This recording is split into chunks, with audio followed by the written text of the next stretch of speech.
वर्ष जास्त हिशे वाटणीतलं घर हे पहा एवढ्या उन्हीच्या आम्ही रिकाम्या बाया नाही सावली आहे. चला आता जातो आम्ही, काम आहे ते करायचं आहे.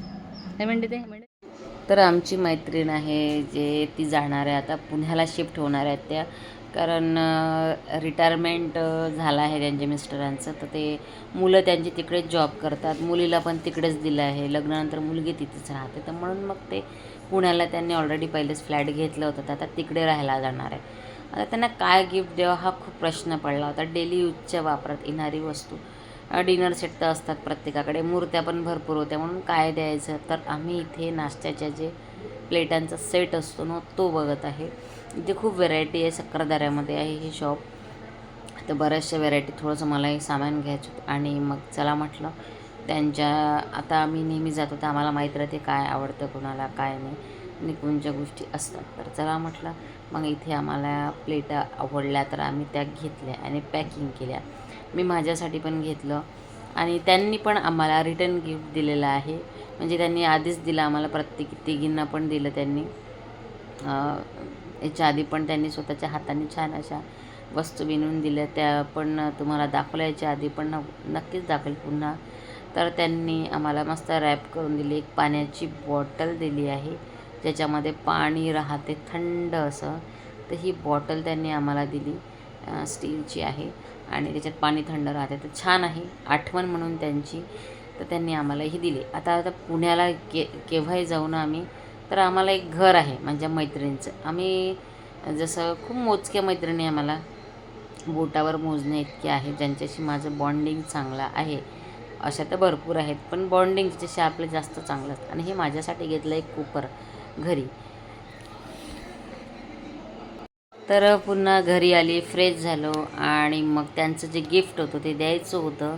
आणि मी इकडे राहते, त्या तिकडेच राहतात. तर मग त्यांचं गिफ्ट द्यायसाठी आलं. त्यांना म्हटलं थोडा वेळ तरी खाली या, कारण का त्यांची घराची पॅकिंग चालू होती, शिफ्टिंग चालू होती. आणि आम्हाला इथली उंटखान्यामध्ये एक पाणीपुरीवाले काका असतात, तिची पाणीपुरी छान असतात. त्या ताई पण आल्या, आता ह्या चालल्या पुण्याला, त्या होणाऱ्या पुणेकर.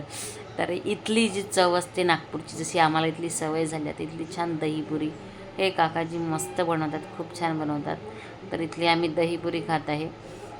आणि हा ब्लॉग माझा सोमवारचा आहे, पेंडिंग पडला होता. चला म्हटलं आज टाकून देऊ, कारण का मी तुम्हाला माहिती आहे बाहेर गेली होती, माझी तब्येत बरी नव्हती, त्याच्यामुळे ब्लॉग काही टाकलं नाही.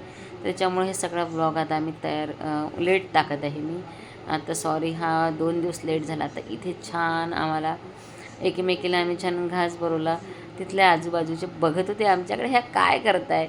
आणि समोर सांगतेच तुम्हाला काय झालं तर इथे आम्ही छान दहीपुरी खाल्ली, जी आम्हाला खूप आवडते. कारण का बाहेरचं खाणं आम्ही टाळतो. आणि यांना जेवण पण करायला बाहेर नेणार होतो, पण काय यांना इतकं बाहेरचं आमंत्रण होतं, नातेवाईक त्यांची इथे आहे, त्याच्यामुळे त्यांना आमंत्रण सतत चालू होते. तर त्याच्यामुळे त्या म्हणाल्या नको.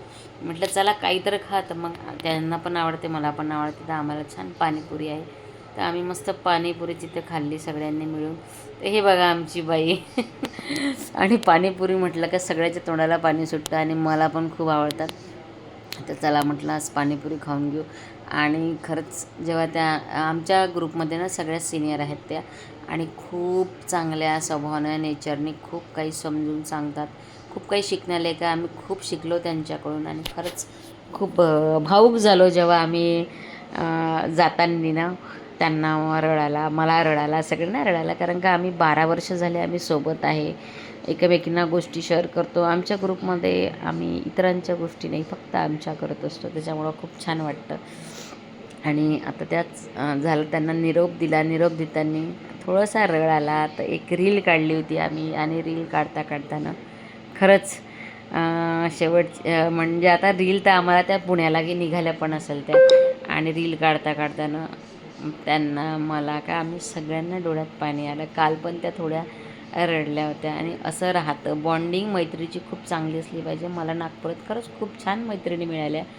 आणि बोलता बोलता माझ्या डोळ्यात पाणी आलं आणि खरंच आठवण पण आली त्यांना आम्हाला. आम्ही